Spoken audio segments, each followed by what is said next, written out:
أعوذ بالله السميع العليم من الشيطان الرجيم لقد كان لكم في رسول الله أسوة حسنة لمن كان يرجو الله واليوم الآخر وذكر الله كثيرا۔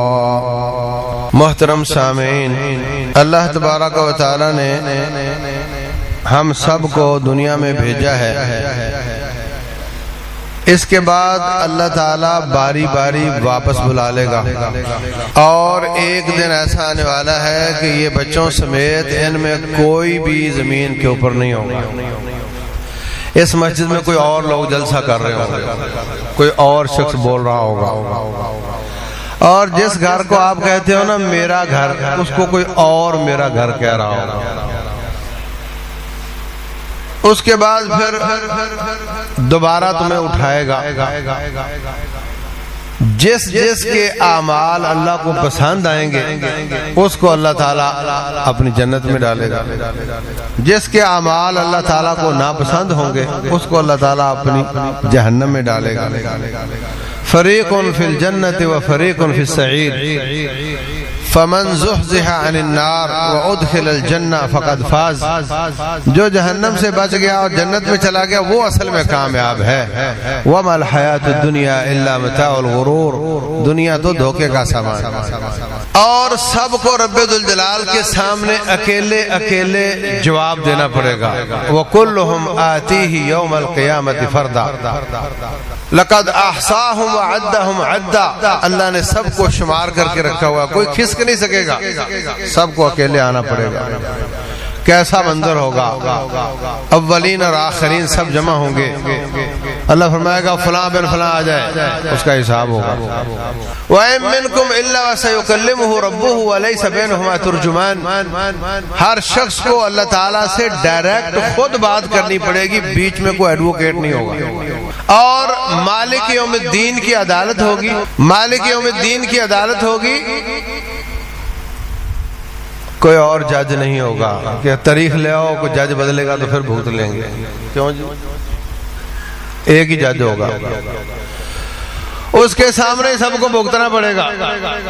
تو آج اللہ تعالیٰ سے ہماری تو ملاقات نہیں ہے، نہ کبھی بات ہوئی ہے۔ جو شخص ہمیں آ کر بتائے کہ تمہارا رب کن کاموں سے خوش ہوتا ہے، ہم اس کا احسان دے نہیں سکتے، ہے نا؟ کیونکہ معاملہ بڑا خطرناک ہے، سب کو اس کے سامنے پیش ہونا ہے، اس کی مرضی، جس کی نیکی اس کو پسند ہوئی وہ کامیاب ہوگا۔ تو ہماری تو ملاقات نہیں، ہمیں کیا پتا کن کاموں سے خوش ہوتا ہے، کن کاموں سے ناراض ہوتا ہے۔ سب سے بڑی مجبوری ہماری یہ ہے، سب سے زیادہ خوشی ہمیں تب ہو کہ جب کوئی شخص رب کو مل کر آئے اور آ کر ہمیں بتا دے کہ تمہارا رب کن کاموں سے خوش ہوتا ہے اور کن کاموں سے ناراض ہوتا ہے۔ ہم اس کا احسان نہیں دے سکتے۔ ایسے ہی ہے کہ نہیں؟ ہم سارے اپنے حساب سے پیسہ بھی لٹاتے رہیں، محنتیں بھی کرتے رہیں، اور رب کے پاس جائیں، رب کہے مجھے تو پسند ہی نہیں، تو فائدہ کیا ہوا؟ وَلَوْ تَرَىٰ إِذِ الْمُجْرِمُونَ نَاكِسُو رُءُوسِهِمْ عِنْدَ رَبِّهِمْ۔ کاش آپ دیکھیں جب اللہ کے سامنے مجرم نظریں جھکا کر کھڑے ہوں گے، کیا کہیں گے؟ ربنا ابصرنا وسمعنا۔ یا اللہ تیرے طالب علم دور دراز سے آ کر کے بتاتے تھے، ہمیں یقین نہیں آتا تھا، آج اپنی آنکھوں سے دیکھ کر، اپنے کانوں سے سن کر یقین آیا ہے۔ فرجعنا نعمل صالحا، واپس لٹا دے، اب وہ کام کریں گے جو تجھے پسند ہیں۔ انا موقنون، ہمیں بڑا یقین آ گیا۔ واپسی ہوگی، پکڑ کر آگ میں ڈال دیا جائے گا۔ آگ میں جا کر کیا کہے گا؟ ربنا غلبت علینا شکوتنا وکننا قوما ضالین۔ یا اللہ بدبختی غالب آ گئی، ہم گمراہ ہو گئے۔ ربنا اخرجنا منہا، یا اللہ ایک بار نکال دے۔ فإن عدنا فإنا ظالمون، اگر ہم دوبارہ یہی کرتوت کر کے آئے تو پھر جو چاہے سزا دے لینا۔ کیا جواب ملے گا؟ قال اخسئوا فیہا ولا تکلمون، جاؤ ذلیل ہو جاؤ، میں تم سے بات نہیں کرنا چاہتا۔ پھر نہ واپسی ہے نہ کوئی امپروومنٹ کا چانس ہے. بس جو ہو گیا سو ہو گیا. یہ موت آ گئی, سانس کی آمد و رفت ختم ہو گئی, خون کا دوران ختم ہو گیا, آپ کے اعمال کی تھیلی کو بند کر کے اوپر مہر لگ گئی. اب کچھ نہیں ہو سکتا. جب تک سانس کی آمد و رفت ہے سب کچھ ہو سکتا ہے. ابھی اس مجلس میں اپنے گناہوں سے معافی مانگ لو, اللہ تعالیٰ آپ کو گناہ کرتے کرتے 60 سال لگ چکے ہیں, اللہ معاف کرنے میں 60 منٹ بھی نہیں لگاتے. آج ہو سکتا ہے. قیامت والے دن بچوں سے نیکی مانگو گے, کوئی نہیں دے گا, کوئی نہیں دے گا. کسی کو کہو گے ہمارے گناہ اٹھا لے, کوئی نہیں اٹھائے گا. وَلَا تَزِرُ وَازِرَةٌ وِزْرَ أُخْرَىٰ, کوئی کسی کا بوجھ نہیں اٹھائے گا.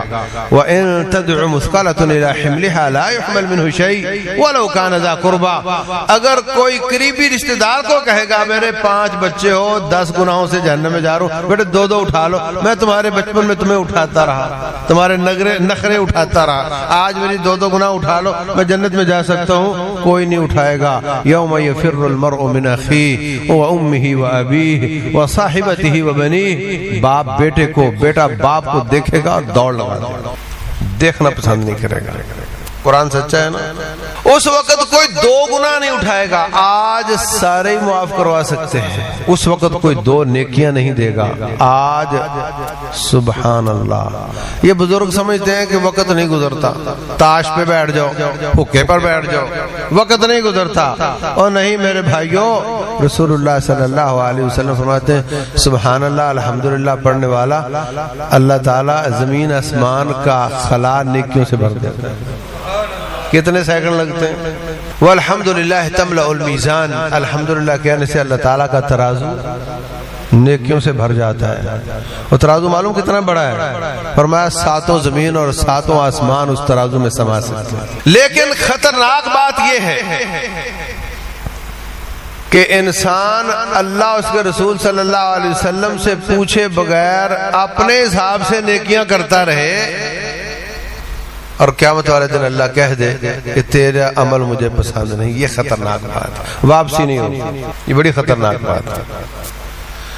صرف چور و چکے جہنم میں نہیں جائیں گے, بڑے بڑے اپنے حساب سے نیکیاں کرنے والے, ماتھا کالا کر لینے والے, کمرے جھکا لینے والے, دن رات ایک کر دینے والے, پائی پیسہ پانی کی طرح بہا دینے والے, وہ بھی جائیں گے. وجہ کیا ہے؟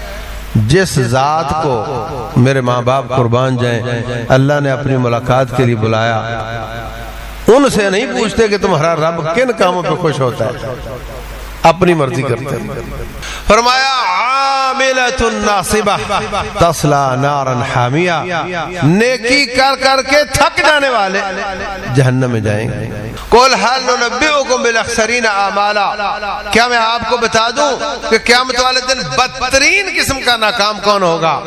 الذین ضل سعیہم فی الحیاۃ الدنیا, جن کی نیکیاں دنیا میں رہ گئیں, وہم یحسبون انہم یحسنون صنعا, اور وہ یہ سمجھا کرتے تھے کہ ہم تو بڑا اچھا کام کر رہے ہیں, اس میں کیا حرج ہے, اس میں کیا حرج ہے, اس میں کیا حرج ہے.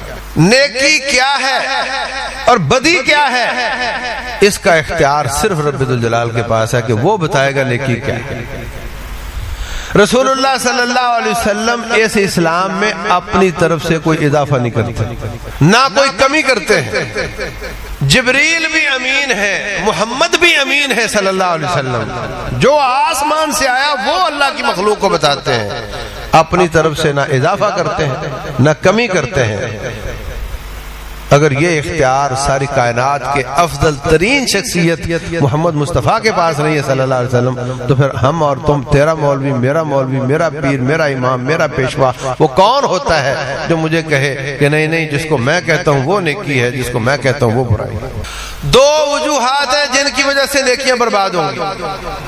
وَقَدِمْنَا إِلَى مَا عَمِلُوا مِنْ عَمَلٍ فَجَعَلْنَاهُ هَبَاءً مَنْثُورًا, فرمایا بڑی نیکیاں کی ہوں گی مگر ہم ان کو تنکوں کی طرح اڑا دیں گے, غبار کی طرح اڑا دیں گے. ان کے لیے ترازو بھی قائم نہیں کیا جائے گا. فلا ولا نقیم لهم یوم القیامت وزنا. یہ نہیں کہ نیکی کی نہیں، بہت کی، لیکن دو کمیاں رہ گئیں. میں آج وہ دو کمزوریاں بتانا چاہتا ہوں. کلمہ یاد ہے سب کو؟ لا الہ الا اللہ.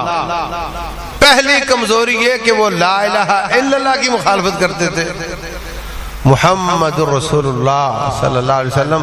دوسری کمزوری یہ کہ وہ نبی صلی اللہ علیہ وسلم کے نبی ہونے میں یقین تو کرتے تھے، صدقے تو جاتے تھے، واری تو جاتے تھے، لیکن ان سے پوچھ کر نیکی نہیں کرتے تھے. لا الہ الا اللہ، اللہ کے سوا کوئی عبادت کے لائق نہیں.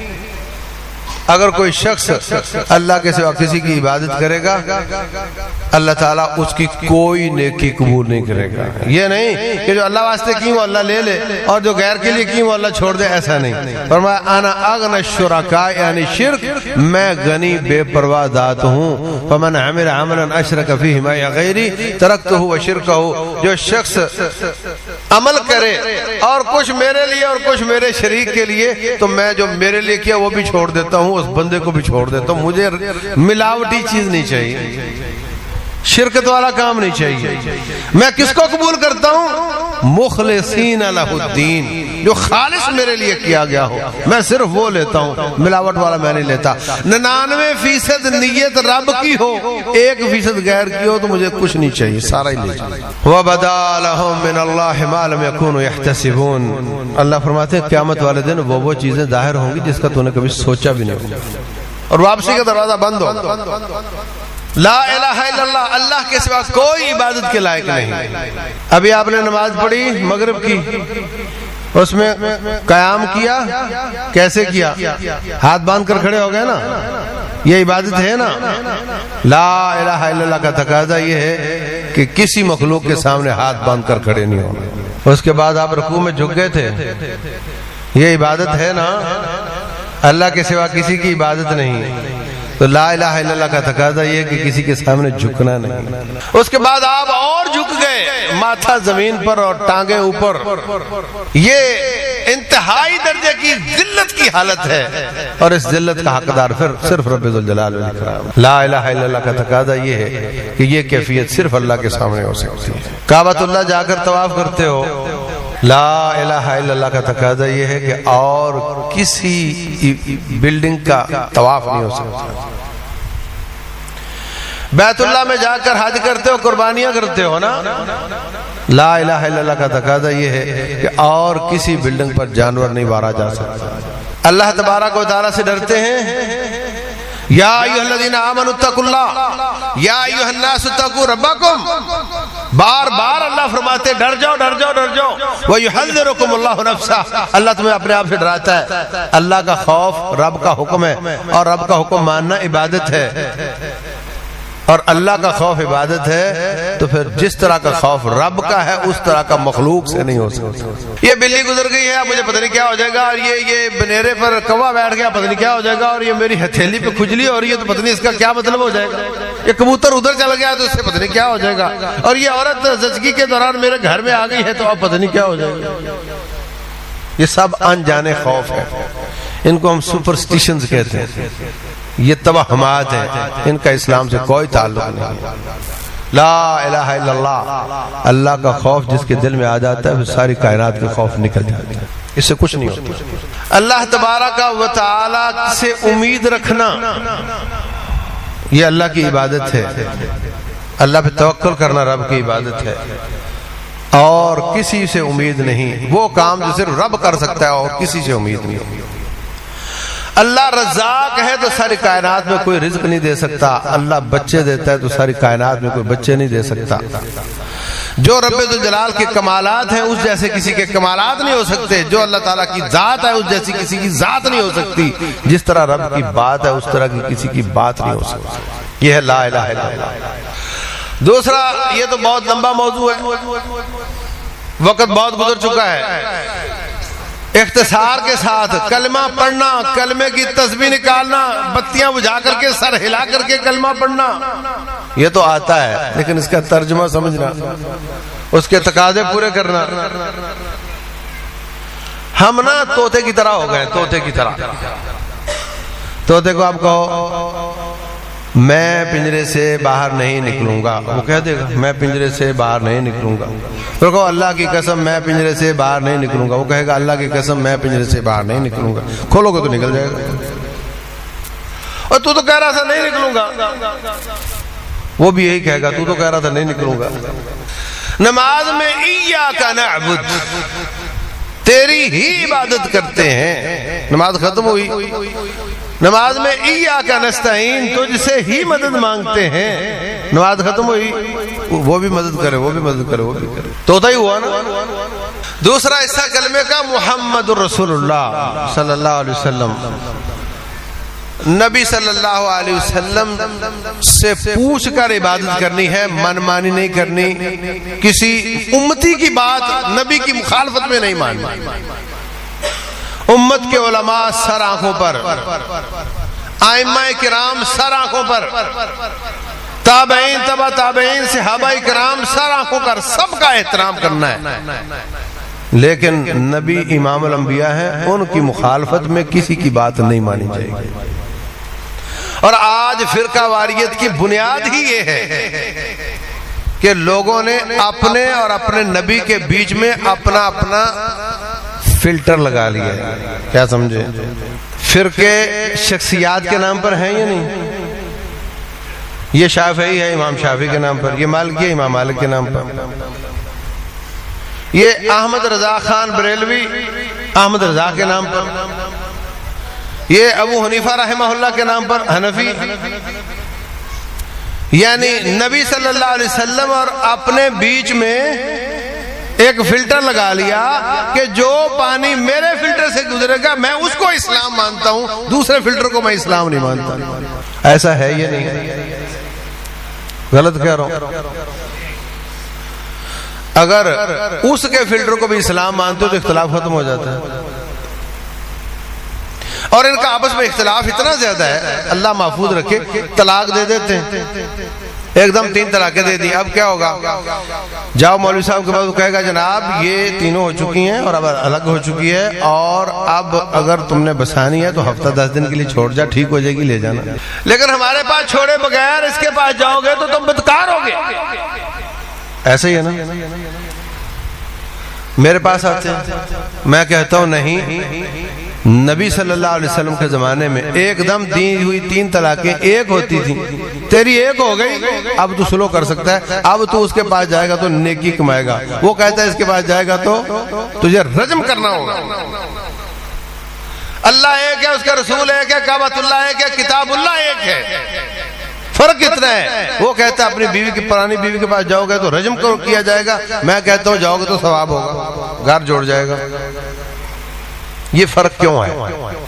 یاد رکھو، میں وہ بات کرنے جا رہا ہوں جو شاید آپ نے نہیں سنی ہوگی. کیا رسول اللہ صلی اللہ علیہ وسلم کی مجلس میں، ہر مجلس میں ہر صحابی موجود ہوتے تھے؟ ممکن نہیں ہے. کتنے لوگ ہفتے کے لیے آئے چلے گئے پھر دوبارہ آئے نہیں. کتنے لوگ، کیا آپ کی وجہ سے کیا سارا کاروبار ٹھپ ہو گیا تھا؟ ایک مجلس میں یہ ہیں وہ نہیں، دوسری میں وہ ہیں یہ نہیں. نتیجہ یہ کہ جو آج حدیثیں بیان ہوئی ہیں وہ ان کو معلوم ہے، ان کو معلوم نہیں ہے. حضرت عمر بن خطاب رضی اللہ عنہ نے اس بات کو بڑا محسوس کیا، کہنے لگے یار بڑا مقام خراب ہے. نبی صلی اللہ علیہ وسلم تو ہر وقت پھول گراتے اور ہم اپنے کاروبار دھندوں میں تو اپنے انصاری بھائی سے کہتے ہیں ایک دن تو سارا دن یہاں لگایا کر اور ساری حدیثیں شام کو مجھے بتا دیا کر اور میں کاروبار کروں گا. اگلے دن میں سارا دن یہاں لگاؤں گا، تو کاروبار کر لینا. مہینے کی بجائے 15 دن کما لیں گے، لیکن یہ برداشت نہیں کہ کوئی حدیث ایسی ہو جس کا ہمیں علم نہ ہو. اس کے باوجود متعدد واقعات ہیں، احادیث بیان ہوئی، حضرت عمر کہتے ہیں مجھے اس کا علم نہیں رضی اللہ عنہ. تو سب احادیث ہر صحابی کے پاس نہیں تھی. اسی حالت میں جہاد ہوا، اسی حالت میں فتوحات ہوئی، اسی حالت میں چل بھی تو یمن میں چلا جا. حضرت معاذ رضی اللہ عنہ چل، آدھے یمن کے گورنر آپ ہیں، ابو موسیٰ اشعری آدھے کے آپ ہیں، ان کو واپس بلایا تو حضرت علی رضی اللہ عنہ کو بھیج دیا. جو صحابی جس جس علاقے میں گئے وہاں جتنا علم ان کے پاس تھا وہ انہوں نے اپنے نیچے تابعین کو شاگردوں کو دے دیا. تو یہ لازمی نتیجہ ہے کہ کچھ مسائل ایسے پیدا ہوں جن کا ان کے پاس علم نہیں، یہ لازمی، اور وہ علم موجود ہے مگر اس علاقے میں نہیں ہے، وہ کسی اور علاقے میں. کمیونیکیشن گیپ بہت زیادہ تھا، اونٹوں کا سفر ہوتا تھا، نہ واٹس ایپ تھی، نہ فیس بک تھی، نہ نتیجہ یہ ہوا کہ جس علاقے میں جو مسائل پیدا ہوئے ان سے وہ ان کا جواب پوچھا گیا تو ان کے پاس اگر اس کے بارے میں علم نہیں تو ان کو اجتہاد کرنا پڑا. تو میرے پاس تو اس کا جواب نہیں، لیکن اسی طرح کا ایک اور مسئلہ مجھے یاد ہے، اس کے مطابق تو یوں لگ رہا ہے کہ جیسے اس کا جواب بھی یہ ہے. کیونکہ کیا کیا جائے، کیا ایک ایک مسئلے کے لیے مدینے بندہ جائے گا واپس آئے گا؟ نتیجہ یہ ہوا کہ کچھ علم یہاں ہے وہاں نہیں، کچھ وہاں ہے یہاں نہیں. اس زمانے میں ابو حنیفہ رحمۃ اللہ علیہ پیدا ہوئے، 80 صدی ہجری میں پیدا ہوئے اور 150 میں فوت ہوئے. کوفے میں حضرت عبداللہ بن مسعود رضی اللہ تعالیٰ عنہ مفتی تھے. ان کا علم منتقل ہوا ابراہیم نخعی رحمہ اللہ کو، ان کا منتقل ہوا ابو حنیفہ رحمہ اللہ کو.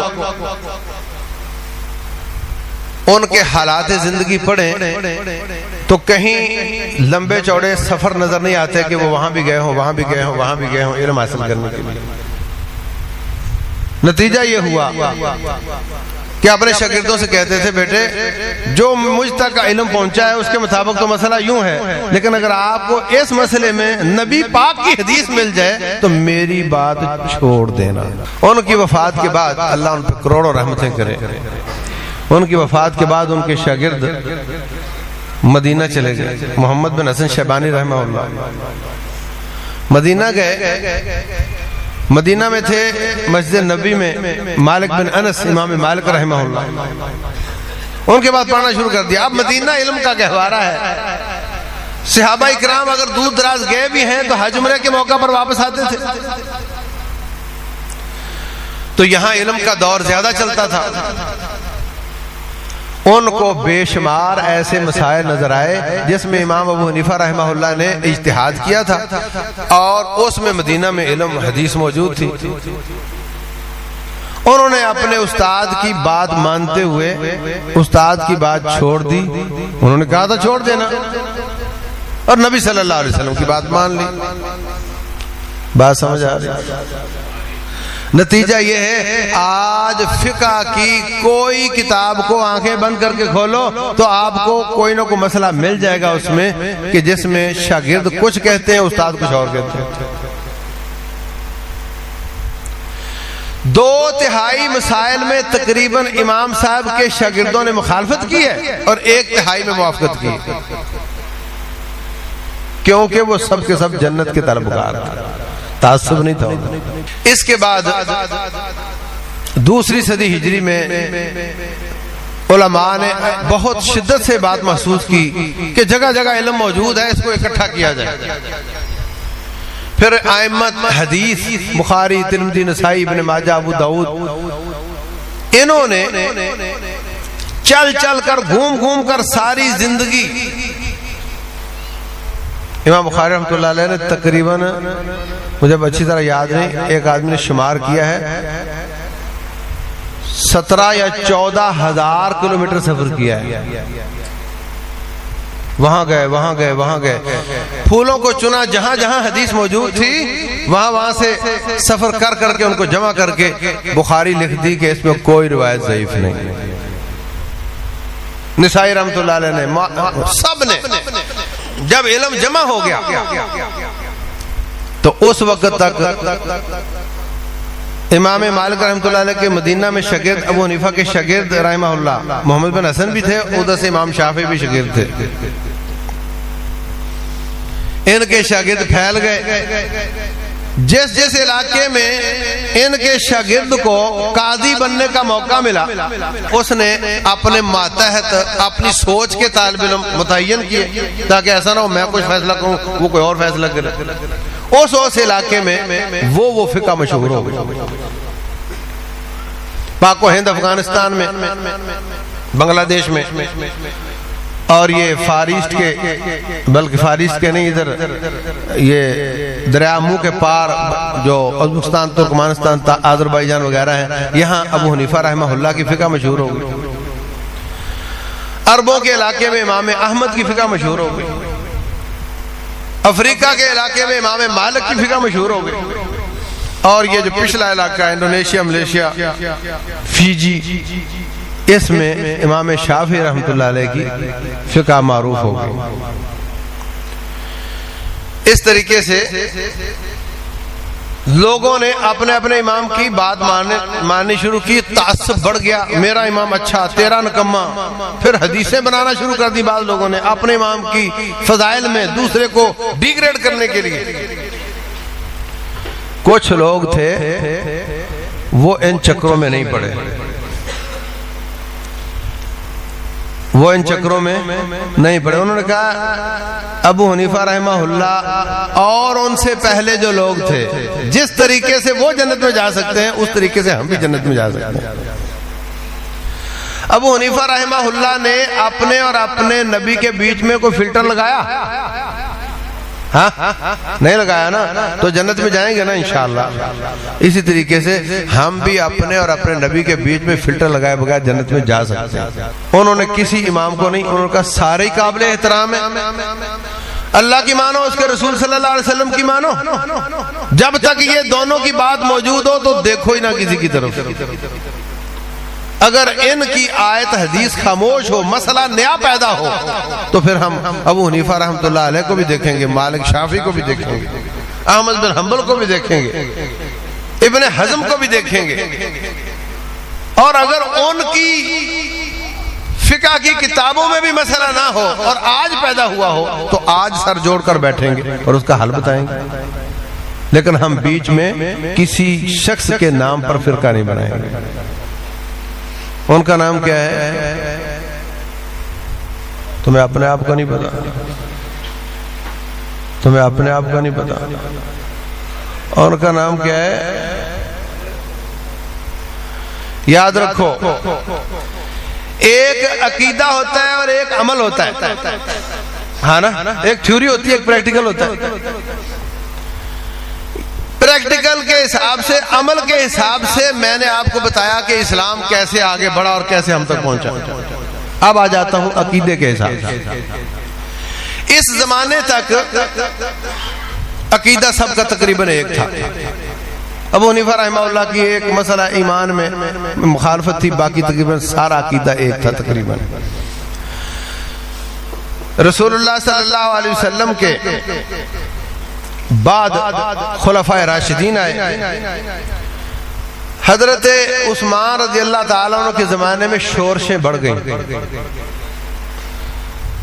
عبداللہ بن سبا یہودی نے پروپیگنڈا کیا، پورے علاقے میں بغاوت کھڑی کی. بات بہت لمبی ہے، میں اختصار کے ساتھ بتاتا ہوں. لوگوں کی برین واشنگ کی، لوگوں کو اکسایا، اٹھایا اور وہ مدینہ پر چڑھ دوڑے اور انہوں نے حضرت عثمان رضی اللہ عنہ کو شہید کر دیا. اس کے بعد حضرت علی رضی اللہ عنہ سے کہا کہ خلیفہ بنو. حضرت علی رضی اللہ عنہ نے سوچا کہ اب میں نہ بنوں تو یہ تو غلط سلط لوگ ہیں، پھر تو یہی بنے رہیں گے، تو اچھا میرے ہاتھ میں موقع آئے گا تو میں اصلاح کر لوں گا. وہ خلیفہ بن گئے. حضرت علی رضی اللہ تعالیٰ عنہ خلیفہ بن گئے تو معاویہ بن ابی سفیان رضی اللہ عنہ شام میں تھے. انہوں نے کہا کہ یہ کیسے ہو سکتا ہے کہ امیر المومنین اپنے گھر میں شہید ہو جائے اور ان کے ساتھ کوئی اور شہید نہ ہو. کیوں بھائی، کتنی بڑی بات ہے. اگر کوئی شخص آج کسی گورنر کو مارنا چاہتا ہو، اللہ محفوظ رکھے، تو کیا وہ گورنر اکیلا ہی مارے گا؟ اس کا دفاع ہوگا، کراس فائر ہوگا، کتنے جائیں گے اس میں. امیر المومنین آدھی دنیا کا خلیفہ اکیلا شہید ہو جائے اور ان کے ساتھ کوئی شہید نہ ہو. میں نہیں مانتا جب تک حضرت عثمان کی شہادت کا بدلہ نہ ہو، قصاص نہ ہو، میں بیعت نہیں کروں گا۔ اس وقت تک بیعت نہیں کروں گا، پہلے قصاص پھر بیعت۔ حضرت علی رضی اللہ عنہ فرماتے ہیں بھائی میرے بازو مضبوط کرو، پہلے بیعت کرو، میرے بازو مضبوط ہوں گے تو اپن قصاص بھی لے لیں گے۔ یہ اختلاف پیدا ہوا۔ یہی لوگ جو ادھر تھے نا، جنہوں نے شہید کیا، جنہوں نے ان کو دباؤ میں لیا، اب انہی کی بات بڑی مضبوط ہے۔ یہ کہتے ہیں کرو حملہ حضرت معاویہ رضی اللہ عنہ پر۔ چلے گئے جناب حملہ کرنے کے لیے۔ حضرت معاویہ رضی اللہ عنہ نے کیا کیا، بات بہت لمبی ہے، مختصر کر رہا ہوں۔ قرآن اٹھا لیے، ہم لڑنا نہیں چاہتے۔ کیا چاہتے ہو بھائی؟ ہم چاہتے ہیں فیصلہ ہو۔ کیسے فیصلہ ہو؟ ایک بندہ آپ دے دو، ایک ہم دے دیتے ہیں، وہ فیصلہ کر لے کہ قصاص کیسے ہوگا۔ حضرت علی رضی اللہ عنہ فرماتے ٹھیک ہے۔ انہوں نے حضرت عمر بن عاص کا نام لیا حضرت معاویہ نے، اور انہوں نے ابو موسیٰ اشعری رضی اللہ عنہ کا نام لیا۔ یہ دو فیصلہ کریں گے۔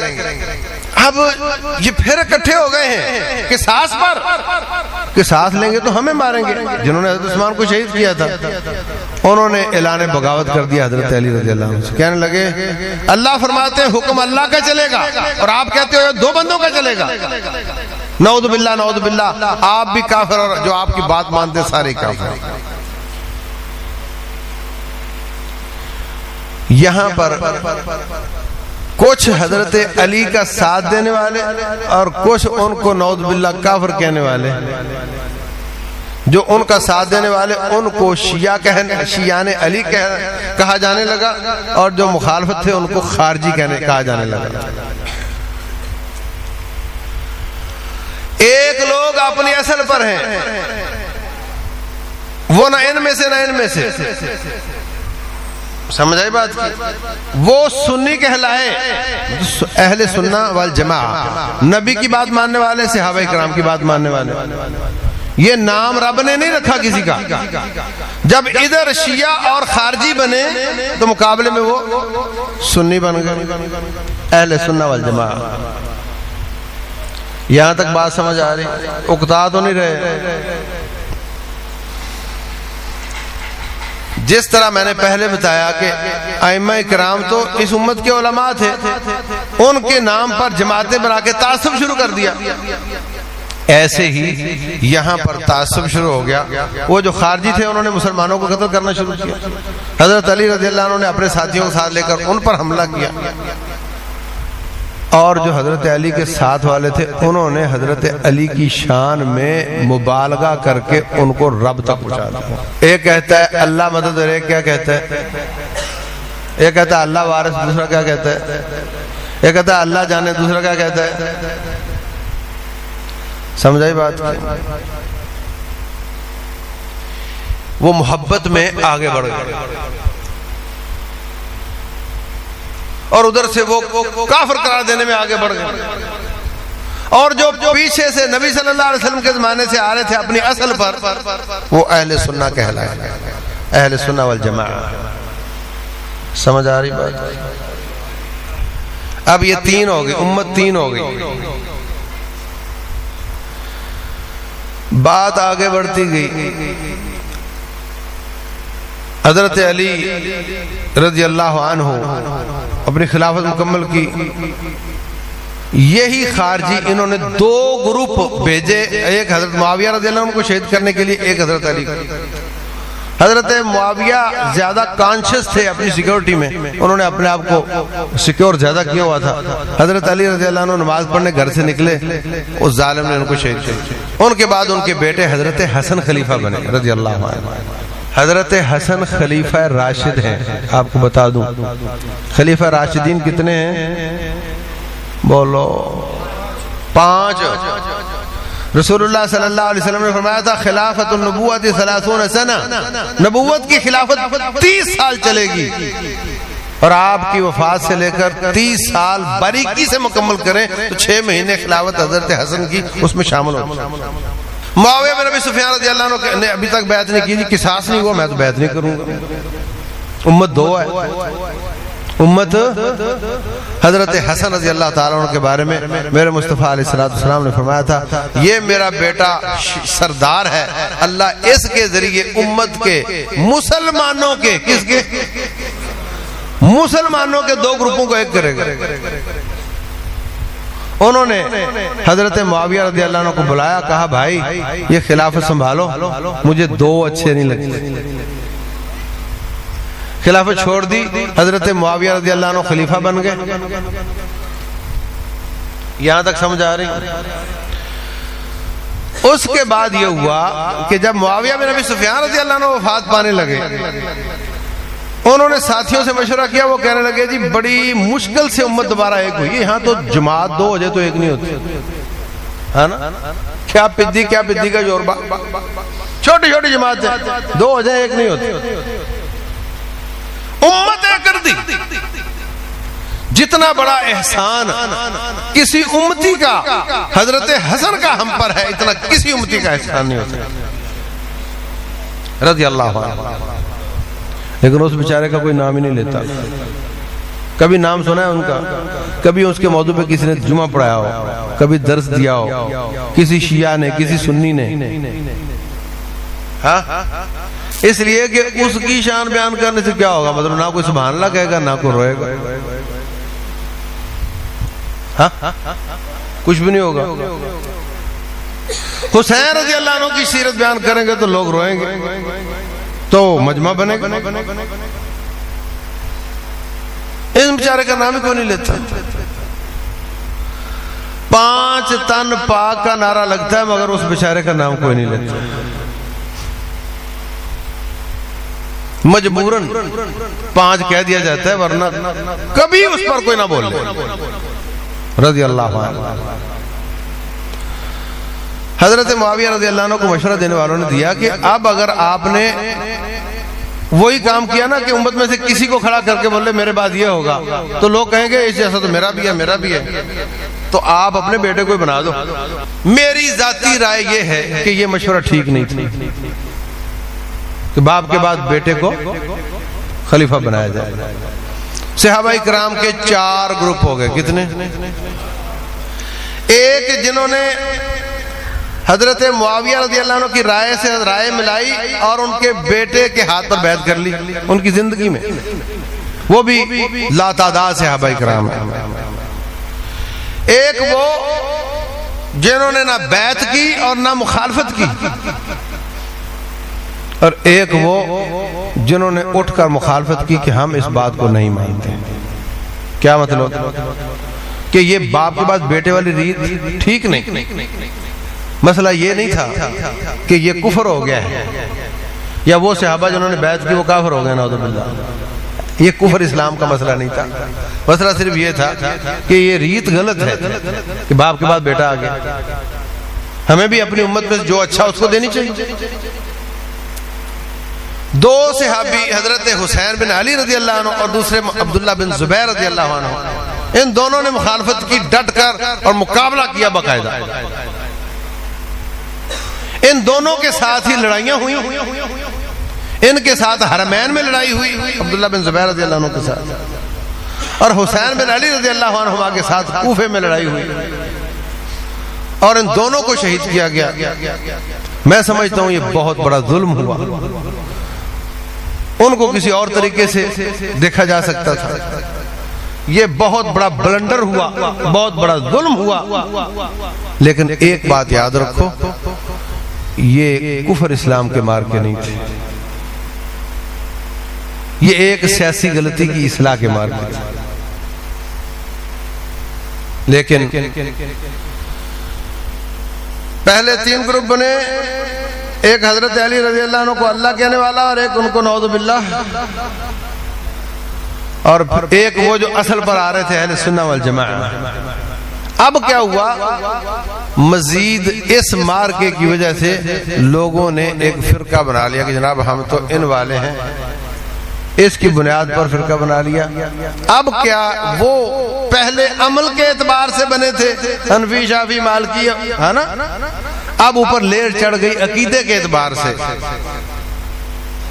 عمل کے اعتبار سے وہ جیسا بھی ہو، عقیدے کے اعتبار سے یا وہ خارجی ہوگا یا وہ شیعہ ہوگا یا وہ اہل سنت والجماعہ ہوگا۔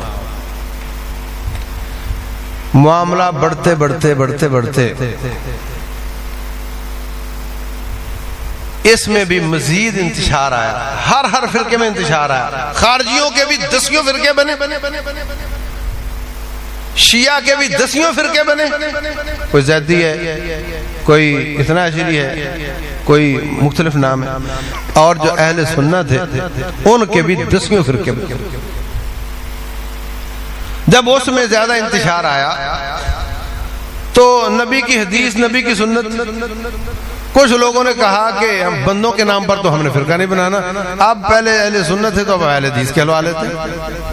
نہ اہل سنت کا لفظ اللہ اس کے رسول نے بیان کیا تھا کہ تم نام کروانا اپنا، اور نہ اہل حدیث کا لفظ اللہ اور اس کے رسول نے بیان کیا تھا کہ تم یہ کہلوانا صلی اللہ علیہ وسلم۔ بات صرف اتنی تھی کہ اب تعارف تو کسی نام سے ہونا چاہیے۔ مثلا آپ کا نام اگر عبد الرحمن ہے، آپ کے گاؤں میں عبد الرحمن ایک ہی ہے تو خط لکھو، گاؤں کا نام لکھو، عبد الرحمن لکھو تو آ جائے گا۔ اور اگر عبد الرحمن 2 ہو گئے تو ولدیت لکھنی پڑے گی، اگر اسی ولدیت والے 2 ہو گئے تو برادری لکھنی پڑے گی، ہے نا؟ اگر وہ برادری والے بھی 2 ہو گئے تو پھر ساتھ مکان نمبر لکھنا پڑے گا۔ تو ہیں ہم مسلمان، وہ سماکم المسلمین، اللہ نے تمہیں مسلمان کا نام دیا ہے، مسلمان ہے، لیکن وہ لوگ پوچھتے ہیں کون سے مسلمان؟ تو پھر بتانا پڑتا جب بھی وہ تینوں میں سے اہل سنت، اچھا تو کون سا اہل سنت؟ تو بتانا پڑا تھا یہ اب اہل حدیث میں بگاڑ آئے گا تو کوئی نہ کوئی اور نام آ جائے گا، اللہ نہ کرے ان میں بگاڑ آئے گا تو کوئی اور نام بن جائے گا۔ یہ وہ ملغوبہ ہے جہاں آج ہم کھڑے ہیں۔ تو میرے عزیز بھائیوں، آج بھی کامیابی اللہ اس کے رسول صلی اللہ علیہ وسلم کی بات ماننے میں ہے۔ کسی تعصب کی وجہ سے باقاعدہ جرأت کے ساتھ حدیث کی کتابوں کی شرح میں لکھا ہوا ہے القول قول الشافعی ولکن انا نقلد امامنا یجب علینا تقلیدہ، بات تو شافعی کی کتاب و سنت کے مطابق ہے، لیکن چونکہ ہم اپنے امام ابو حنیفہ رحمہ اللہ کو مانتے ہیں اس لیے ہم نہیں مانیں گے۔ صاف لکھا ہوا، یہ نہیں چلے گا، اس سے ہم اپنے مقصد سے دور ہو جائیں گے، اس سے ہم اپنے جنت سے دور ہو جائیں گے۔ اس طرح نہیں، اللہ اس کے رسول کی بات بیان کرے کوئی، ہمیں وہ ماننی چاہیے۔ اپنے اپنے امام کو امام سمجھو، اپنے اپنے امام کی مانو، لیکن کم از کم امام الانبیاء کو اتنا حق تو دے دو کہ جب میرا امام امام الانبیاء کی مخالفت کر رہا ہو تو وہاں اپنے امام کی چھوڑ کر امام الانبیاء کی مانو۔ نماز پڑھتے ہو نا عشاء کی 4 رکعتیں، اگر امام 5ویں میں کھڑے ہو جائے تو اور کیا کرو گے؟ اور جب تک تو امام ہے، جب تک امام الانبیاء کی بات مان رہا تھا ہم بھی تیری مان رہے تھے، اب تو ان کی نہیں مانتا ہم تیری نہیں مانیں گے۔ ایسے ہی ہے نا، ایسے ہی ہمیں سارے اسلام میں کرنا چاہیے۔ اپنے اپنے اماموں کی مانو، لیکن جب وہ 5ویں رکعت میں کھڑے ہوں تو بولے اب نہیں مانیں گے۔ پتہ کیسے چلے گا؟ جب ہم اسلام کو اپنا مسئلہ سمجھیں گے، جب ہمیں اس بات کی فکر ہوگی کہ ہمیں کون سا اسلام اپنانا ہے، جب ہمیں اس بات کی فکر ہوگی کہ ہمیں کون سی گاڑی میں بیٹھنا ہے۔ آپ کو جانا ہو اسلام آباد اور اڈے میں گاڑی جو نئی ہے اور خوبصورت چمکدار اور زیادہ بھری ہوئی، سواریاں زیادہ، وہ جا رہی ہو لاہور تو اس میں بیٹھ جاؤ گے؟ اس لیے وہ میں نے دیکھا ذرا نئی تھی اور ذرا لوگ بھی زیادہ تھے تو میں نے کہا جلدی چل پڑے گی تو میں اس میں بیٹھ گیا۔ کرو گے ایسے؟ گاڑی جیسی بھی ہو، بندے جتنے بھی کم ہو، آپ دیکھیں گے سب سے پہلے کہ میرے ہدف میں کون جا رہی ہے۔ تو ہمیں آخرت کے بارے میں بھی سوچنا چاہیے، کون ہے جو مجھے میرے ٹارگٹ پہ لے کے جائے گا اور کون ہے جو مجھے گمراہ کرے گا۔ چمک دمک نہیں، بندوں کی تعداد نہیں، بلکہ دیکھنا کہ کون اللہ اس کے رسول کی بات مانتا ہے صلی اللہ علیہ وسلم۔ میرے پاس آ جاؤ، میں آپ کو دلیل لکھ دیتا ہوں کاغذ پر، لے جاؤ ادھر، بھئی انہوں نے تو یہ لکھ کر دی ہے، وہ نیچے لکھ دے گا یہ تو صحیح نہیں، میرے پاس واپس آ جاؤ، میں بتا دوں گا، 2-1 چکر لگیں گے، آپ کو سمجھ آ جائے گی حق کیا ہے باطل کیا ہے۔ لیکن اگر آپ اس مسئلے کو اپنا مسئلہ ہی نہ سمجھو، آپ کہو جی ٹھیک ہے، جہاں کو لگا ٹھیک ہی لگا ہے، ٹھیک ہی لگا، اگر یہی بات ہوتی تو پھر نبی صلی اللہ علیہ وسلم مکے میں آ کر یہی کہتے ہیں ٹھیک ہے جہاں کو لگا ٹھیک ہی لگا، تو ہم سارے کافر ہوتے ہیں۔ اگر وہ آ کر مکہ میں یہ کہہ دیتے ہیں کہ جہاں کو لگا ٹھیک ہی لگا تو ہم سارے کافر ہوتے ہیں۔ اس لیے عزیز بھائیوں، بنیادی بات یہ ہے، آپ کی ہر کمزوری معاف ہو سکتی ہے، آپ کا ہر گناہ معاف ہو سکتا ہے، آپ کی ہر سستی معاف ہو سکتی ہے، لیکن شرط یہ ہے کہ اللہ کے برابر کسی کو نہیں سمجھو۔ محمد مصطفیٰ صلی اللہ علیہ وسلم کے مقابلے میں کسی مخلوق کی، کسی امتی کی بات نہیں مانتے۔ رب ذوالجلال فرماتے ہیں قیامت والے دن اللہ بندے سے کہے گا، بندے انک لو اتیتنی بقراب الارض خطایا، بلکہ ابھی اللہ فرماتے ہیں اگر تم میرے پاس اتنے گناہ لے کر آئے، اتنے گناہ لے کر آئے، اتنے گناہ کہ تیرے ایک بندے کے گناہوں سے ساری زمین بھر جائے، میں اتنی ہی بخشش دے کر معاف کر دوں گا، بس شرط اتنی ہے کہ میرے برابر کسی کو نہ سمجھو۔ ان اللہ لا یغفر ان یشرک بہ، اللہ اس بات کو کبھی معاف نہیں کرے گا کہ اس کے برابر کسی کو سمجھا جائے۔ وَيَغْفِرُ مَا دُونَ ذَلِكَ لِمَن يَشَاءُ، اس سے چھوٹے گناہ جتنے بھی ہوں اللہ تعالیٰ معاف فرما دے گا۔ تو اس لیے ان 2 پوائنٹوں پہ سٹرکٹ ہو جاؤ کہ ہم نے عبادت صرف رب ذوالجلال کی کرنی ہے اور طاعت محمد مصطفیٰ صلی اللہ علیہ وسلم کی کرنی ہے، اور ائمہ کا احترام کرنا ہے، علماء کا احترام کرنا ہے، لیکن ان کو رب کے مقابلے میں کھڑا نہیں کرنا۔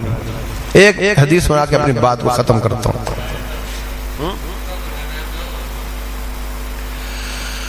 سنن ترمذی کی حدیث ہے، میری بات کو اگر آپ پھیلاؤ گے نا تو 4 گھنٹے کی ہو جانی ہے، جتنی میں کر چکا ہوں، جو کر چکا ہوں نا اس میں 5-7 شعر ڈال لو، 8-10 نعرے ڈال لو، اتنی لمبی ہو جائے گی۔ میں آپ کا اور اپنا وقت بچا رہا ہوں۔ حضرت عمر بن خطاب رضی اللہ تعالیٰ عنہ دیکھا کہ حرم پاک میں رونق نہیں، میں نے خود اپنی آنکھوں سے، مولانا مدنی صاحب تشریف فرما تھے، شاید بیٹھے ہوں، جانتے ہیں جب ہم پڑھتے تھے مدینہ میں تو میں نے اپنی آنکھوں سے دیکھا کہ سارا سال حرم پاک میں رونق نہیں ہوتی۔ ایسا وقت بھی آتا کہ میں طواف کر رہا ہوں تو کوئی اور نہیں کر رہا۔ حرم پاک کے جو وہاں پہ عورتوں مردوں کو الگ کرنے کے لیے کھڑے کیے ہوئے تھے، ان کو حکم تھا کہ جب اور کوئی نہ ہو تو تم نے طواف کرنا ہے۔ ایسا وقت بھی آتا کہ کوئی طواف کرنے والا نہ ہوتا، پھر وہ طواف شروع کر دیتے۔ تو حضرت عمر بن خطاب رضی اللہ عنہ کے زمانے میں کتنا کیسا ہوگا، کہنے لگے حرم پاک میں رونق نہیں ہوتی تو میں حکم دیتا ہوں کہ کوئی شخص حج تمتع نہ کرے۔ کیا مطلب؟ حج کرنے آیا نا تو عمرہ نہ کرے، صرف حج کرے، اور پھر 6 مہینے بعد 7 مہینے بعد دوبارہ عمرہ کرنے کے لیے آئے، تو جب ہر شخص 2 چکر لگائے گا نا تو حرم پاک آباد ہو جائے گا۔ نیت اچھی ہے کہ نہیں؟ نیت اچھی ہے کہ نہیں؟ اور بندہ کون ہے؟ خلیفہ راشد، جن کے بارے میں نبی صلی اللہ علیہ وسلم نے فرمایا علیکم بسنتی و سنت الخلفاء الراشدین المہدیین من بعدی، میری سنت کو لازم پکڑو، خلفاء راشدین کی سنت کو لازم پکڑو۔ ان کا اپنا بیٹا عبداللہ بن عمر رضی اللہ عنہما حج تمتع کا احرام باندھتا ہے، لبیک اللہم حجا و عمرتا، یا اللہ حج اور عمرے دونوں کا احرام باندھ رہا۔ ایک بھائی کہتا ہے امیر المومنین نے یہ اعلان کر رکھا ہے کہ دونوں ایک ساتھ نہیں کرنے اور آپ مخالفت کر رہے ہو۔ فرمانے لگے میں گناہگار نے خود نبی صلی اللہ علیہ وسلم کے ساتھ حج اور عمرہ ایک سفر میں کیا ہے، حج تمتع کیا ہے، امر ابی یتبع ام امر رسول اللہ صلی اللہ علیہ وسلم، مجھے سوال کا جواب دو، میرے نبی کی چلے گی یا میرے باپ کی چلے گی؟ خلیفۃ المسلمین ضرور ہے لیکن نبی کی مخالفت میں ان کی بات نہیں مانوں گا۔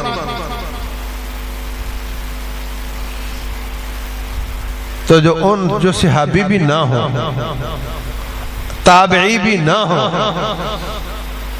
ائمہ اربعہ، ان کی بات ہم نبی کی مخالفت میں مانیں گے؟ وَإِذْ أَخَذَ اللَّهُ مِيثَاقَ النَّبِيِّينَ لَمَا آتَيْتُكُم مِّن كِتَابٍ وَحِكْمَةٍ، اللہ تعالیٰ نے سارے انبیاء کی روحوں کو جمع کیا۔ اللہ فرماتے ہیں سنو، میں تمہیں نبوت اور رسالت دے دوں، لوگ تمہاری بات ماننے لگ جائیں، ثم جاءکم رسول مصدق لما معکم، پھر میرا آخری نبی آ جائے صلی اللہ علیہ وسلم، کیا رویہ اختیار کرو گے؟ ادھر تم ادھر ہم، یہ کہو گے؟ ریزرویشن کا شکار ہو جاؤ گے؟ لا تؤمنن بہ، تم سب نے ان پر ایمان لانا ہے، اور پھر کھچے کھچے نہیں، آدھے دل کے ساتھ نہیں۔ ثم لتنصرنہ، جہادی نبی ہوگا، ان کو سپاہیوں کی ضرورت ہوگی۔ اے موسیٰ کلیم اللہ، ابراہیم خلیل اللہ، نوح نجی اللہ، عیسیٰ روح اللہ، اور باقی انبیاء کرام علیہم السلام، تم نے اس نبی کا سپاہی بن کر ان کی مدد بھی کرنی ہے۔ اگر آج حضرت عیسیٰ علیہ السلام آ جائیں اور کہیں سب لوگ مسجد سے باہر آ جاؤ، اور نبی صلی اللہ علیہ وسلم آ جائیں، وہ کہیں کہ مسجد کے اندر آ جاؤ، کس کی مانو گے؟ بولو، تو حضرت عیسیٰ علیہ السلام نبی نہیں مانتے ہو نا؟ وحی ان پر بھی آئی تھی نا، وہ بھی رسول ہے نا، ان کی نہیں مانتے، اپنے نبی کی مانتے ہیں۔ تو ہم اپنے نبی کے مقابلے میں کسی نبی کی نہیں مانتے، امتی کی کہاں مانیں گے؟ سمجھ آگے بات؟ اور اگر اس لیول پر امت آ جائے کہ ہم نے کتاب و سنت کو پریفرنس دینی ہے، اور جو اس میں مسئلہ نہ ہو وہاں ہم نے اپنے ائمہ کو دیکھنا ہے، تو ساری امت میں اتفاق ہو جائے گا، کوئی اختلاف نہیں رہ جاتا، کوئی اختلاف نہیں رہ جاتا۔ تو اللہ تبارک و تعالی حق سمجھنے کی توفیق عطا فرمائے، رب ذوالجلال توحید پر کاربند فرمائے، اسی پر شہادت کی موت آئے، نبی صلی اللہ علیہ وسلم کی تابعداری کرتے ہوئے آئے۔ اللہ تبارک و تعالی ہمارے ٹوٹے پھوٹے اعمال کو قبول فرمائے، رب ذوالجلال ہم سے راضی ہو جائے۔ وما علینا الا البلاغ۔